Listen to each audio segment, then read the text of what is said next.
चमको नो रावनेरा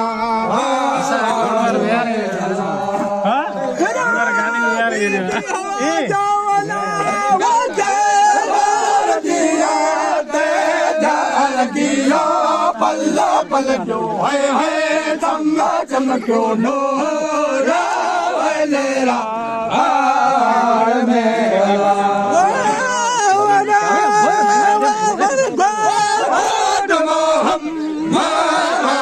जो है बल्ला पलटो है चम्मा चमको नूरा वलेरा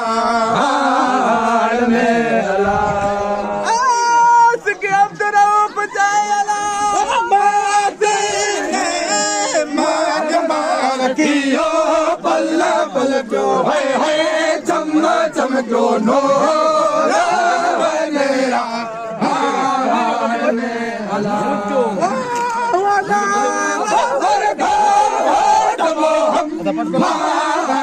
जो है चम्मा चमको नूरा वलेरा Fitzgerald Kennedy, do solemnly swear. I, John Fitzgerald Kennedy, do solemnly swear. That you will faithfully execute the office of President of the United States. That I will faithfully execute the office of President of the United States. And will, to the best of your ability. And will, to the best of my ability. Preserve, protect, and defend the Constitution of the United States. Preserve, protect, and defend the Constitution of the United States. So help you God. So help me God.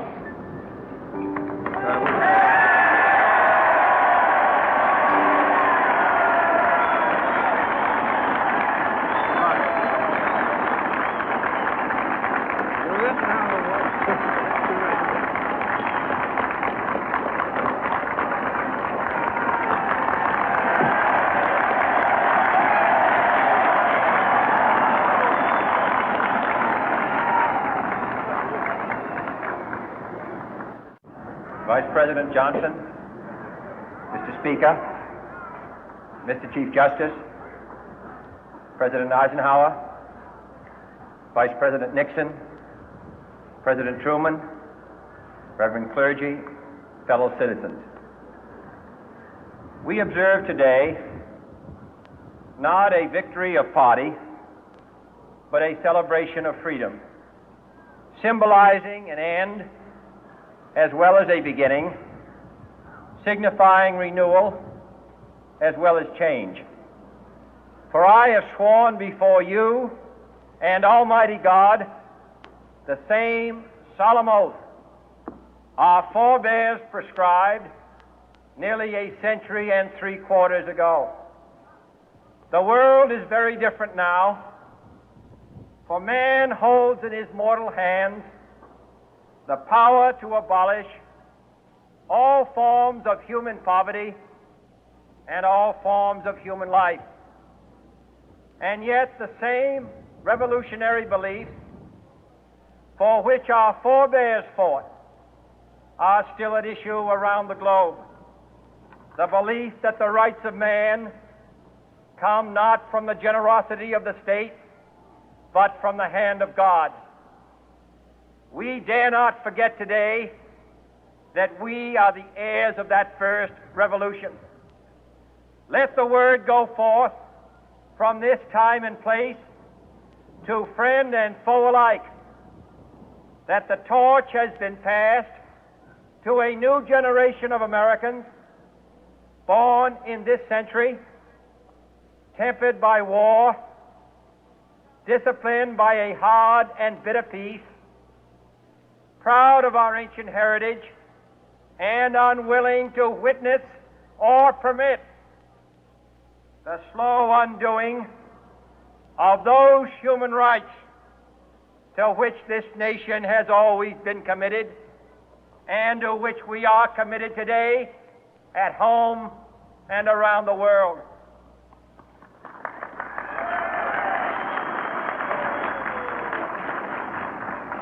Let every nation know, whether it wishes us well or ill, that we shall pay any price, bear any burden, meet any hardship, support any friend, oppose any foe to assure the survival and the success of liberty.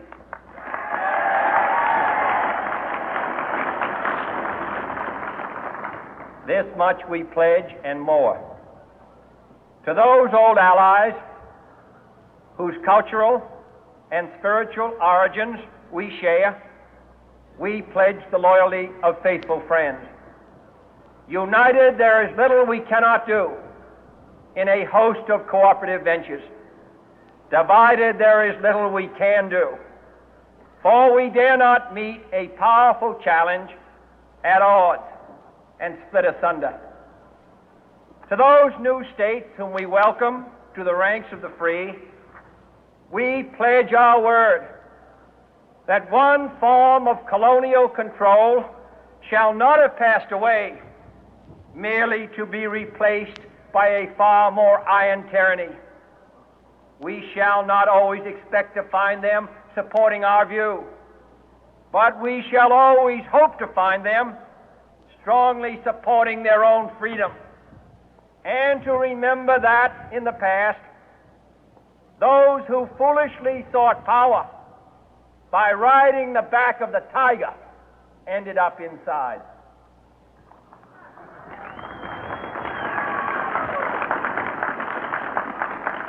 To those people in the huts and villages of half the globe struggling to break the bonds of mass misery, we pledge our best efforts to help them help themselves for whatever period is required, not because the communists may be doing it, not because we seek their votes, but because it is right.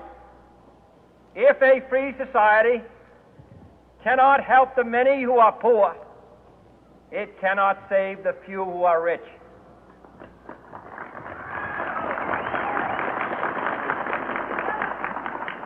To our sister republics south of our border, we offer a special pledge to convert our good words into good deeds, in a new alliance for progress, to assist free men and free governments in casting off the chains of poverty.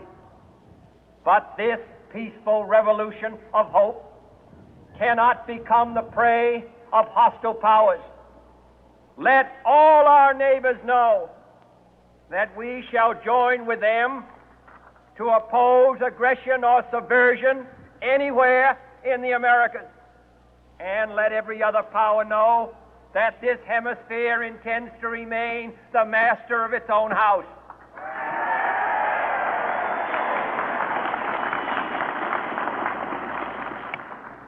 To that World Assembly of Sovereign States, the United Nations, our last best hope, in an age where the instruments of war have far outpaced the instruments of peace, we renew our pledge of support to prevent it from becoming merely a forum for invective, to strengthen its shield of the new and the weak, and to enlarge the area in which its writ may run.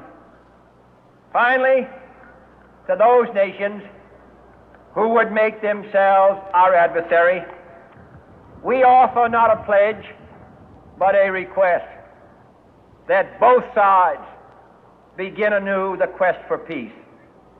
Before the dark powers of destruction, unleashed by science, engulf all humanity in planned or accidental self-destruction, we dare not tempt them with weakness, for only when our arms are sufficient beyond doubt can we be certain beyond doubt that they will never be employed. But neither can two great and powerful groups of nations take comfort from our present course, both sides overburdened by the cost of modern weapons, both rightly alarmed by the steady spread of the deadly atom, yet both racing to alter that uncertain balance of terror that stays the hand of mankind's final war. So let us begin anew, remembering on both sides that civility is not a sign of weakness, and sincerity is always subject to proof. Let us never negotiate out of fear, but let us never fear to negotiate.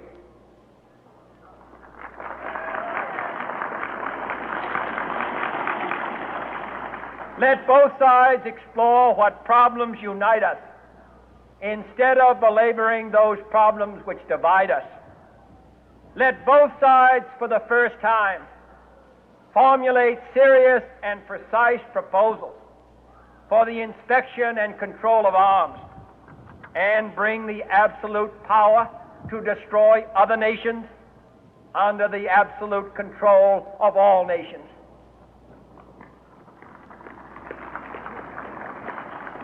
Let both sides seek to invoke the wonders of science instead of its terrors. Together, let us explore the stars, conquer the deserts, eradicate disease, tap the ocean depths, and encourage the arts and commerce.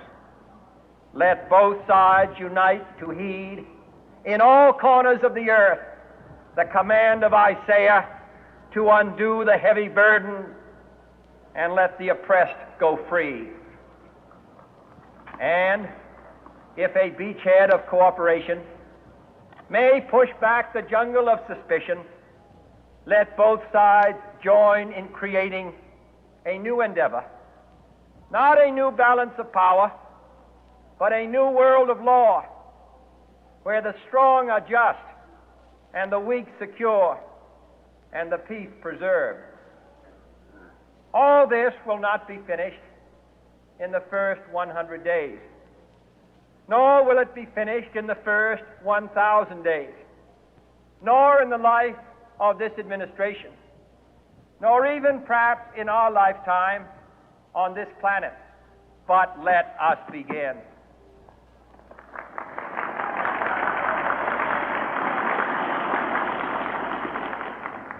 In your hands, my fellow citizens, more than mine, will rest the final success or failure of our course. Since this country was founded, each generation of Americans has been summoned to give testimony to its national loyalty.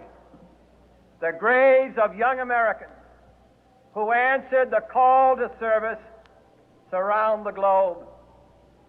Now the trumpet summons us again, not as a call to bear arms, though arms we need, not as a call to battle, though in battle we are, but a call to bear the burden of a long twilight struggle, year in and year out, rejoicing in hope, patient in tribulation, a struggle against the common enemies of man, tyranny, poverty, disease, and war itself. Can we forge against these enemies a grand and global alliance, north and south, east and west, that can assure a more fruitful life for all mankind? Will you join in that historic effort?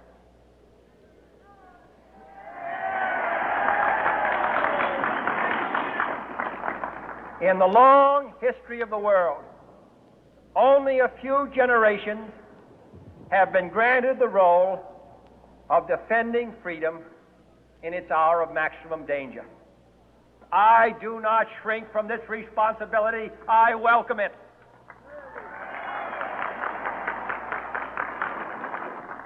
I do not believe that any of us would exchange places with any other people or any other generation. The energy, the faith, the devotion which we bring to this endeavor will light our country and all who serve it. And the glow from that fire can truly light the world. And so, my fellow Americans, ask not what your country can do for you, ask what you can do for your country.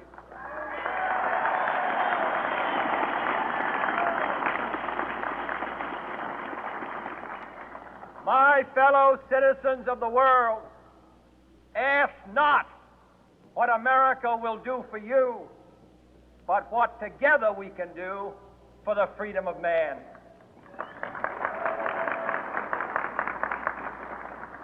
Finally, whether you are citizens of America or citizens of the world, ask of us here the same high standards of strength and sacrifice which we ask of you.